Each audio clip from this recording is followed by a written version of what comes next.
And the percentage of students in Nevada public schools who are chronically absent remains stubbornly high. And this is years after schools returned to in-person learning following the pandemic.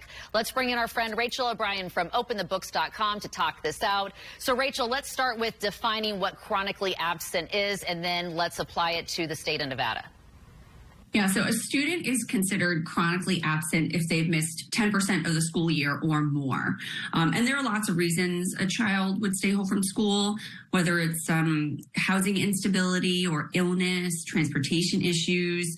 We're seeing a lot of anxiety and depression, bullying, generally feeling unwelcome at school. And so we talked about these numbers last year for Nevada, and unfortunately, the newest numbers that were just released are not much better. So before the pandemic in 2018, 2019, about 19 to 20% of students in Nevada were chronically absent. So that was pretty high to begin with. The pandemic hit in 2021, 31% of students became chronically absent, and then rose to 36% in 2022. So the most recent numbers we have were for last year. It's still at 35%. And this is according to a national study done by the American Enterprise Institute, the public policy research think tank. And the study is titled Long COVID for Public Schools, where this increased chronic absenteeism happened during the pandemic, but it still has not subsided drastically. We still have these elevated rates of students not going to school. And there are so many things, like you said, that could play into this. I'm thinking the smartphone, social media, and mental health may be a big driver. But how do we compare as far as our state, Nevada, to the rest of the nation? Yeah. So Nevada, in 2023, Nevada had the 5th highest rate, which was the same as the year before. So 35%, the highest in the country. You're looking at 43% in Alaska, 44% in DC. The national average is 26%. Before the pandemic, it was 15%.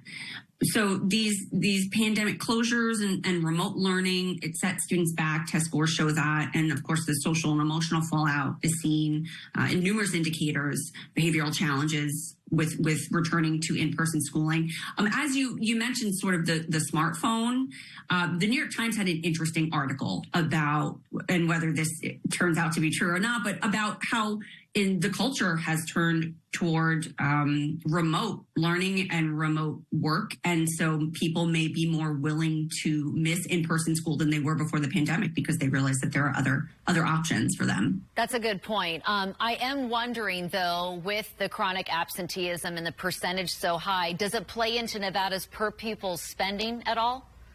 Yeah, we talked about this last time when we talked about, again, the high rate of chronic absenteeism last year. So Nevada's per pupil spending, again, is the 5th lowest in the country. So it was the 5th highest rate of chronic absenteeism. It's the 5th lowest in the country, spending $11,400 per student.